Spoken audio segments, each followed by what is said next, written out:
Jadi ada seorang teman yang bertanya kepada saya tentang fenomena kebo bule di Keraton Surakarta yang dikirap atau dikelilingkan kota pada tanggal 1 Suro yang lalu. Itu kerbaunya ketika sampai di jalan besar mereka berputar-putar dan ingin kembali, dan kemudian dikemudikan atau diarahkan oleh sais yang masih muda sekali, dan mereka dicambuk supaya mengikuti jalur yang sudah ditentukan, yaitu keliling kota. Ya, apa makna dari semua itu?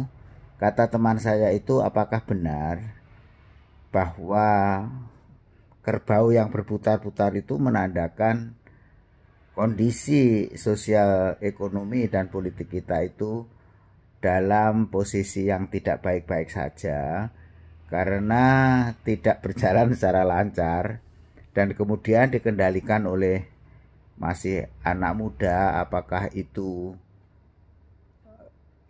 representasi dari Mas Gibran? Ya, semuanya ini hanya merupakan interpretasi ya dari ia sebagai orang Jawa yang ngotak-ngatik matuk, ngotak-matik gatuk ya.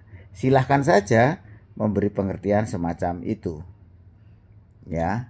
Dan juga ilmu pengetahuan sendiri memprediksi ya adanya mungkin berbagai musibah ya, bukan lagi sebuah ramalan tetapi tanda-tanda dari ilmu pengetahuan menunjukkan akan terjadinya gelombang besar di Laut Selatan yang akan menimbulkan tsunami yang menimpa di daerah Jogja Selatan dan sekitarnya. Kemudian kembali kepada masa lalu, bahwa ada ramalan-ramalan yang menyebutkan Masjid Korat Karit langgar bubar, kedung ilang banyune, lan pasar ilang kondange. Itu menunjukkan bahwa ada satu argumentasi atau interpretasi dari orang-orang akan terjadinya musibah yang akan terjadi di masa yang akan datang. Dan sudah saya ingatkan, sebagaimana ditulis di dalam Al-Quran, jadi apapun itu musibah, semuanya sudah atas izin Allah, dan oleh karenanya kita harus selalu menundukkan diri kepada keagungan dan kebesaran Allah melalui kewajiban kita ya beribadah yang sudah ditulis di dalam Al-Quran maupun Al-Hadis, dan yang sudah diajarkan baik itu di sekolah-sekolah, di langgar-langgar, dan juga di berbagai pengajian.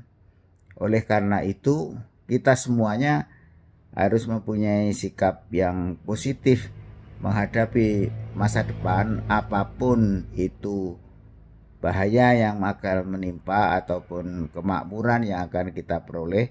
Semuanya harus kita syukuri dan sebagai sebuah keajaiban dan sebuah kekuasaan dari Allah Subhanahu wa taala. Oleh karena itu kita selalu wajib memohon kepada Allah setiap detiknya, baik dalam perjalanan maupun juga dalam istirahat kita maupun di dalam pekerjaan. Jangan pernah lupa melupakan Gusti Allah.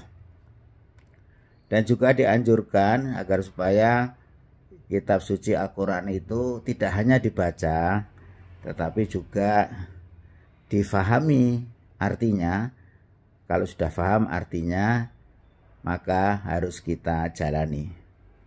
Itu merupakan perintah yang tertulis di dalam Al-Quran, dan Allah akan memberi balasan yang setimpal kepada orang-orang yang beriman dan bertakwa.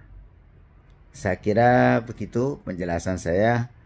Mudah-mudahan setiap apa yang terjadi di hadapan kita, baik kita interpretasi secara nalar, akal, maupun juga ada literatur yang sudah ada, yaitu Al-Quran dan Al-Hadis. Mudah-mudahan semua dalam kondisi yang membahagiakan kita semua. Sekian, wassalamualaikum warahmatullahi wabarakatuh.